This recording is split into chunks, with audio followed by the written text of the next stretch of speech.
नमस्कार, मी Mastan sir. B.Ed third semester स्त्री शिक्षण याच्या संदर्भामध्ये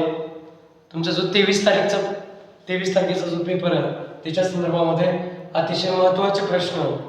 मी माझ्या अभ्यासाच्या माध्यमातून ते प्रश्न आणि त्याचे पॉईंट काढण्याचा प्रयत्न या ठिकाणी केलेला आहे. विद्यार्थी मित्रांनो, पहिला प्रश्न त्याच्यामध्ये असा आहे की स्त्री शिक्षणाचा अर्थ, संकल्पना, उद्दिष्ट, वैशिष्ट्य, महत्त्व, गरज किंवा मुलीच्या शिक्षणाची व्याप्ती आणि याच्यापैकी कोणताही प्रश्न आला तर तुम्हाला या मुद्द्याच्या मार्फत त्याचं उत्तर लिहायचं आहे. त्याच्यामध्ये कौटुंबिक विकास आहे, राष्ट्रीय विकास आहे, सुरक्षितता आहे, स्त्रियांचा इतिहास आहे, स्वची जाणीव आहे, सामाजिक गतिशीलता आहे, विशाल दृष्टिकोन आहे, समानतेचा विकास आहे, आर्थिक विकास आहे, राहणीमानात सुधारणा आहे, वैज्ञानिक दृष्टिकोन आहे, कौटुंबिक विकास आहे आणि राष्ट्रीय विकास आहे. या मुद्द्याच्या मार्फत स्त्री शिक्षण किंवा मुलीच्या शिक्षणावर आधारित कोणताही प्रश्न जर आला तर प्रश्न फिरवून उत्तर फिरवून तुम्हाला या ठिकाणी या मुद्द्याच्या आधारे उत्तर लिहायचं आहे. इधर देखो, ख़वातीन की तालीम, वुमन एजुकेशन के मकसद, खुसूसियात, सलाहियत, ज़रूरत, अहमियत, फ़ायदे या लड़कियों की तालीम की वसी. अगर ऐसा कुछ भी पूछने दो वुमन एजुकेशन के बारे में तो ये पॉइंट लिखेंगे: मुल्क की तरक्की, घरेलू तरक्की, हिफाजत, उसके बाद लेडीज की हिस्ट्री, खुद की पहचान, समाज की तरक्की,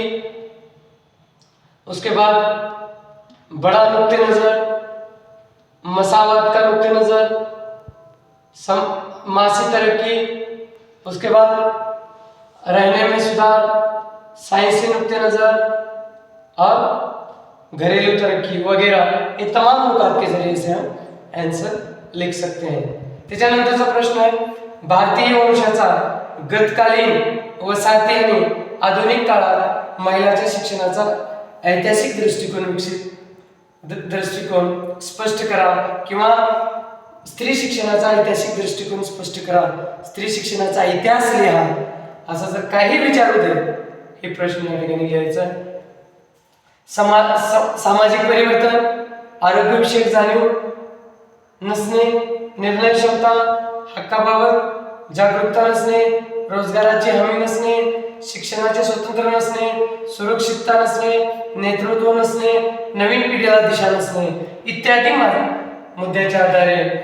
ह्या पहिल्या प्रश्नाचं आणि स्त्रीचं शैक्षणिक ऐतिहासिक दृष्टिकोन किंवा स्त्री शिक्षणाचा इतिहास लिहामध्ये की सगळे मुद्दे तुम्हाला या ठिकाणी लिहिता आले पाहिजे. इधर देखो, वुमन की हिस्ट्री, तालीम की हिस्ट्री यानी लेडीज की तालीम की हिस्ट्री क्या है, इसके बारे में लिखते समय ये तारीख वाज़ करो, एजुकेशन, वुमन एजुकेशन की तारीख वाज़ करो. ये अगर बोला तो समाज में तब्दीली, उसके बाद सेहत के बारे में मालूमात नहीं रहना, उसके बाद फैसला कुव्वत लेने की जिम्मेदारी नहीं रहना, उसके बाद रोजगार बोले तो काम वगैरह, हाथ को काम वगैरह नहीं मिलना, उसके बाद अपने जो खुद के जो भी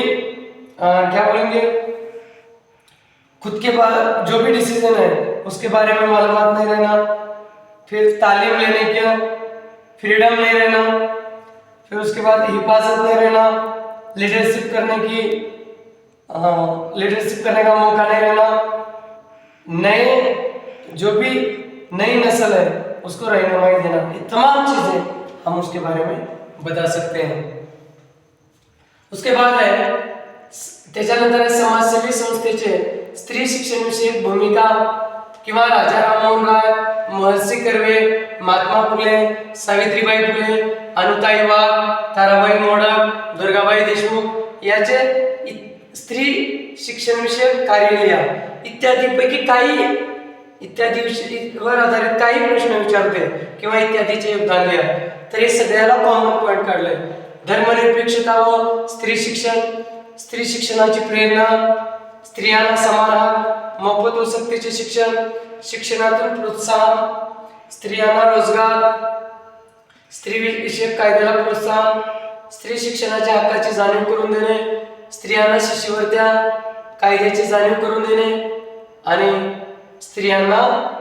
येणाऱ्या अडचणीवर उपाययोजना करणे, हे सगळे इत्यादी राजा राममोहन राय, महर्षी कर्वे, महात्मा फुले किंवा इत्यादी जे नावं दिले यावर आधारित कोणताही प्रश्न किंवा त्यांचे योगदान लिहा म्हटलं स्त्री शिक्षणाच्या संदर्भात तरी लिहायचं। राजा राममोहन राय, महर्षी कर्वे, महात्मा फुले, सावित्रीबाई फुले, अनुताई वाघ, ताराबाई मोडक, दुर्गाबाई देशमुख वगैरह के ख्वातीन के तालीम के बारे में उनका जो किरदार है वो लिखो बोलकर इसमें से किसका भी आया तो ये लिखने का, या समाज के अंदर जो इदारे होते हैं उनका तालीमी यानी ख्वातीन तालीम के बारे में उनका किरदार क्या है, ये अगर पूछा तो पॉइंट लिखने का। उसमें उसके अंदर है मजहबी मसावत और ख्वातीन की तालीम।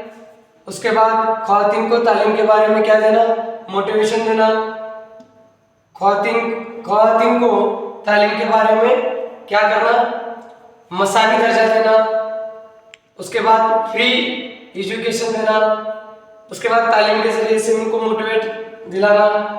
तो तालीम के बारे में जो भी ख्वातीन के जो भी कानून है उसकी मालूमात देना, उसके जो भी ख्वातीन के जो भी क्या बोलेंगे उसको,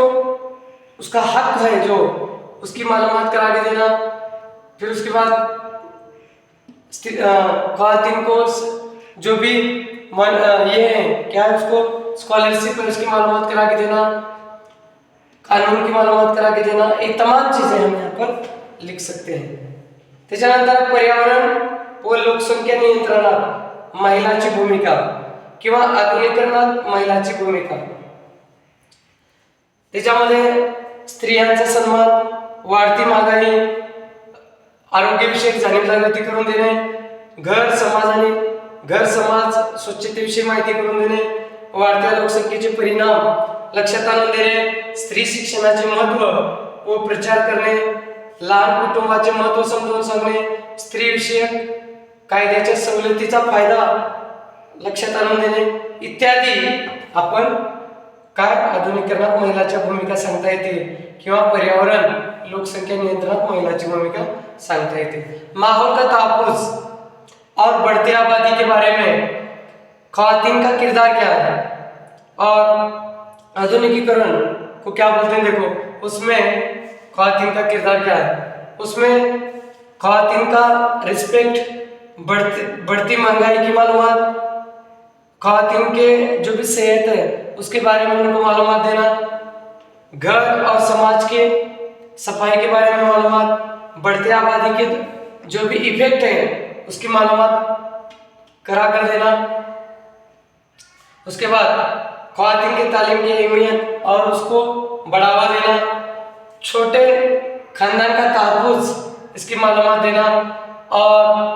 जो भी ख्वातीन के तालीम के कानून है उसका फायदा किस तरीके से करके लेना इसकी मालूमात सभी ख्वातीन को बताना, ये किरदार हम बता सकते हैं। स्त्री सबलीकरणातील अडथळे, स्त्री सबलीकरणातील अडथळे महिला संदर्भात घरगुती, सामाजिक, आर्थिक, आरोग्यविषयक, राजकीय, सुरक्षाविषयक वेगवेगळ्या ज्या समस्या आहेत महिलाच्या कोणत्याही क्षेत्रातल्या आर्थिक, राजकीय, सामाजिक त्या समस्या जर विचारलं तर हे लिहायचं विधवा, शिक्षण, व्यवसायाची संधी नसणे, स्त्री हत्या, स्त्री भ्रूण हत्या, कामाच्या ठिकाणी कुचंबना, घटस्फोट, बलात्कार, स्त्री पुरुष भेदभाव, हुंडा समस्या, शिक्षण पासून दूर ठेवण्याच्या समस्या इत्यादी महिलांच्या समस्या आर्थिक, आरोग्यविषयक, राजकीय, सुरक्षा विषयक किंवा स्त्री सबलीकरणातील अडथळे किंवा महिलाच्या संदर्भात कोणत्याही समस्या विचारल्या तर या तुम्हाला सांगता आल्या पाहिजे। इधर देखो ख्वातीन के घरेलू, समाजी, मासी, सेहत, फिर उसके बाद इनफरादी तौर पर अलग अलग जो भी ये हैं रियासती और इनफरादी तौर पर जो भी क्या बोलेंगे उसको मुश्किलातें हैं, रुकावटें हैं, वो रुकावटें या स्त्री सबलीकरण यानी जो भी लेडीज है, ख्वातीन को तरक्की करने में आने वाली रुकावटें, ये अगर पूछा तो उसमें हम लिखेंगे कारोबार की मसावी, क्या कारोबार के मसावी ये नहीं, कारोबार का मसावी चांस नहीं रहना, फिर लेडीज नहीं रहना, इसलिए बच्चा पैदा होती है लेडीज की हत्या करना। उसके बाद जहां भी हम काम करते हैं वो काम के जगह में लेडीज और जेंट्स ऐसा तफावत रहना। उसके बाद तलाक देना, फिर उसके बाद लेडीज की छेड़छाड़ करना और मर्द जन मसावत नहीं मानना, फिर उसके बाद हुंडा तालीम में मसावी दर्जा नहीं देना, और ये जो है बेवा, ये तमाम उसके मुश्किलात है, ये उसके अंदर आने वाले रुकावटें हैं। केंद्र और राज्य सरकारच्या योजना मोफत साहित्य महिलांना, मोफत गणवेश महिलांना, आरोग्यविषयक तपासणी मोफत शिक्षण, मोफत पास, मोफत पाठ्यपुस्तक, शिष्यवृत्त्या, नोकरीत राखीव जागा, मोफत आहार, उपस्थिती भत्ता, या केंद्र व राज्य सरकारच्या मुलींच्या संदर्भामध्ये किंवा महिलांच्या संदर्भामध्ये विविध योजना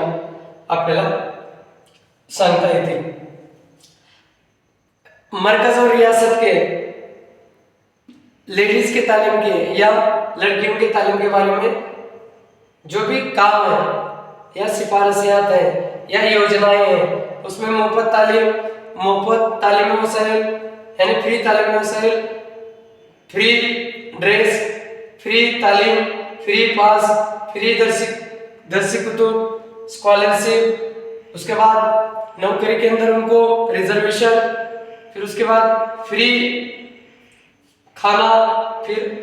उनको जो भी लेडीज या लड़की हर दिन प्रेजेंट अगर रहने के बाद उसको पैसे, ये वगैरह हम तमाम चीजें यहाँ पर बता सकते हैं। स्त्री शिक्षणासंबंधी मानव अधिकार आणि स्त्री शिक्षण ही संकल्पना स्पष्ट करा। त्याच्यामध्ये भारतीय राज्यघटना व स्त्री विषयक तरतुदी आहेत, महिलांचा शैक्षणिक विकास आहे, महिला सबलीकरण योजना आहे, महिलांना कायद्याचे सर्वेक्षण आहे, महिलांचे जीवन उंचावणे आहे, मानवी हक्कामुळे प्रगतीचे मार्ग मोकळे आहेत इत्यादी स्त्री शिक्षणाच्या संदर्भामध्ये मानव अधिकार आणि स्त्री शिक्षण याची कामे आपण या ठिकाणी सांगू शकतो। इधर देखो मानव अधिकार और खातिन की तालीम के बारे में जो काम है उसमें हिंदुस्तानी जमहूरियत और उसमें खातिन के तालीम के बारे में जो भी योजना है वो, फिर उसके बाद खातिन के तालीम की तरक्की, खातिन के तालीम को बढ़ावा देना, खातिन के बारे में जो भी कानून है उसकी हिफाजत करना, खातिन की जिंदगी शान से जीने के लिए उसको मोटिवेट करना, खातिन के जो भी उनको मिलने वाले जो हक है उसके बारे में उनका रास्ता मोकला कर देना, रास्ता खुला कर देना, ये तमाम चीजें हम बता सकते हैं। लिंग समानतेसाठी शैक्षणिक योगदान, लिंग समानतेच्या आव्हानातील शाळा, मित्र, परिवार, शिक्षक, अभ्यासक्रम, अन्य पाठ्यपुस्तक याची भूमिका, उसमें ये बता सकते हैं समाजसेवी संस्थेची स्त्री शिक्षणातील भूमिका आणि कार्य, त्याच्यामध्ये समस्या सोडवणे, व्यक्तिमत्व विकास करणे, अंधारमय भविष्य दूर करणे, सामाजिक परिवर्तन घडवून आणणे,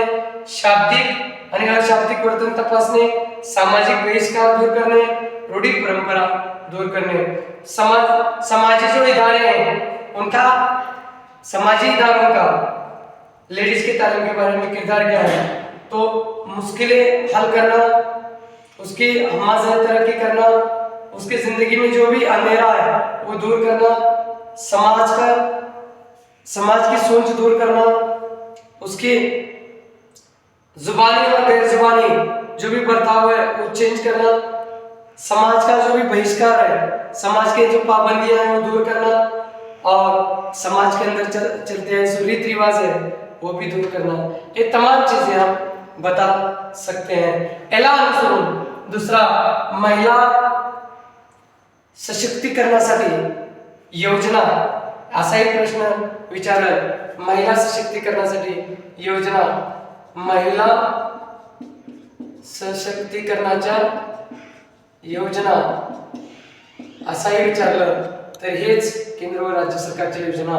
किंवा हे योगदान, हे भी तुम्ही त्याला पॉइंट लिहू शकता। एवढ्या इत्यादी पॉइंट मी तुम्हाला देण्याचा प्रयत्न, इत्यादी प्रश्न मी पॉइंट देण्याचा प्रयत्न केलेला आहे। येत्या 23 तारखेला हे अतिशय महत्त्वाचे प्रश्न तुम्हाला पडण्याची शक्यता आहे, याचं रिव्हिजन मारा आणि माझ्या चॅनलला जोडून राहा, सबस्क्राईब करा आणि माझा जो व्हिडिओ आहे जास्तीत जास्त शेअर करा, लाईक करा आणि खाली कमेंट सुद्धा मारा। धन्यवाद।